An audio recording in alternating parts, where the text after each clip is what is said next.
Assalamualaikum warahmatullahi wabarakatuh. Salam sejahtera bagi kita semua. Om Swastiastu, Namo Buddhaya, Salam Kebajikan, Rahayu.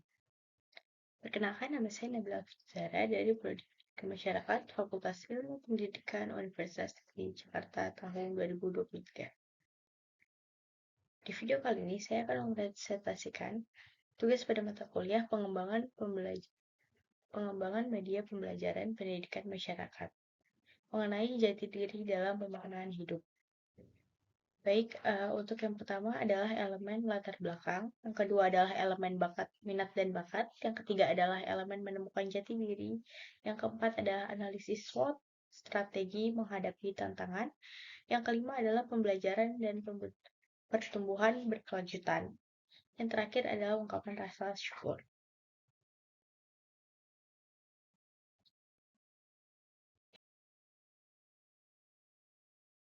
Yang pertama adalah biodata diri.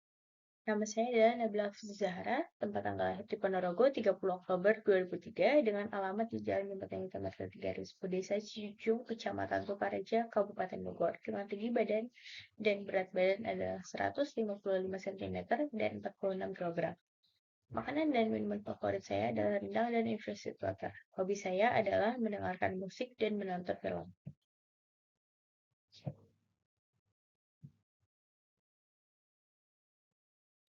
Kemudian riwayat pendidikan.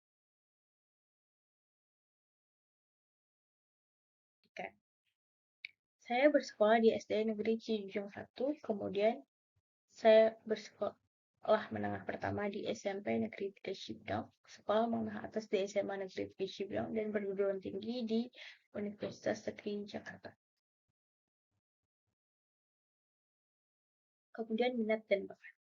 Sebagai mahasiswa aktif Prodi Pendidikan Masyarakat Fakultas Ilmu Pendidikan Universitas Negeri Jakarta, tentunya saya menyadari sejak kecil ada kemampuan mediasi dalam diri saya yang gemar terlibat dalam kegiatan sosial dalam ranah kecil di lingkungan masyarakat. Hal ini juga tidak lain karena ayah saya bekerja dalam lingkup sosial yang terlibat dalam partisipasi aktif masyarakat. Adapun minat yang saya gemari adalah berkaitan dengan visual, yaitu fotografi, audio, mendengarkan podcast ataupun mendengarkan musik, sosial adalah komunikatif, mode adalah mix and match outfit, keterampilan adalah menjahit, dan bahasa yaitu menulis puisi. Saya mempercayai ada 4 progres bagaimana menemukan jati diri. Yang pertama, bahwa kita harus fokus untuk menetapkan tujuan sejak awal dan berpegang teguh pada apa yang ingin dicapai. Kemudian kita membuat perencanaan plan A dan plan B terkait dengan tujuan yang akan kita tetapkan untuk bisa diimplementasikan. Yang ketiga adalah melaksanakan tujuan yang telah direncanakan tersebut dengan terstruktur dan sesuai. Terakhir, setelah dengan pelaksanaan tujuan itu, kita bisa melakukan evaluasi apabila ada suatu kendala yang dihadapi dalam beberapa dan kekurangan lainnya.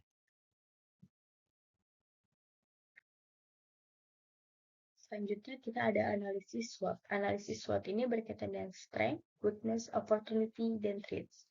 Kekuatan saya yaitu mudah beradaptasi dan berkomunikatif dengan orang lain. Kemudian, saya juga memiliki kekurangan, yaitu kurangnya keterampilan teknis seperti dalam mengoperasikan perangkat lunak ataupun aplikasi-aplikasi yang berkaitan dengan teknologi. Kemudian saya juga memiliki kekurangan, yaitu cenderung emosional dan mood swing.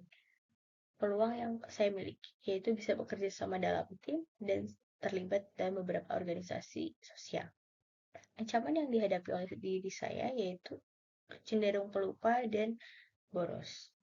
Bagaimana langkah-langkah yang saya lakukan dalam menghadapi tantangan, yaitu saya akan memiliki aplikasi yang biasa digunakan untuk mengatur keuangan. Saya juga bisa mencari tutorial di YouTube ataupun aplikasi lain terkait penggunaan perangkat lunak yang belum bisa saya kuasai.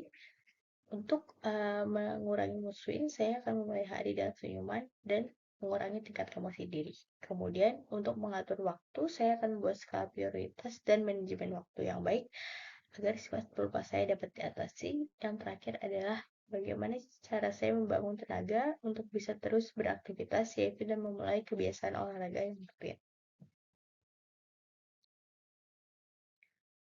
Dalam pembelajaran dan pertumbuhan berkelanjutan ini, tentunya saya juga mengimplementasikan nilai-nilai sepanjang hayat yang bisa kita implementasikan ke dalam kehidupan sehari-hari, yaitu dengan menggunakan produk ramah lingkungan seperti tas belanja ataupun tumbler yang tidak hanya bisa digunakan sekali pakai dan tidak terbuat dari plastik.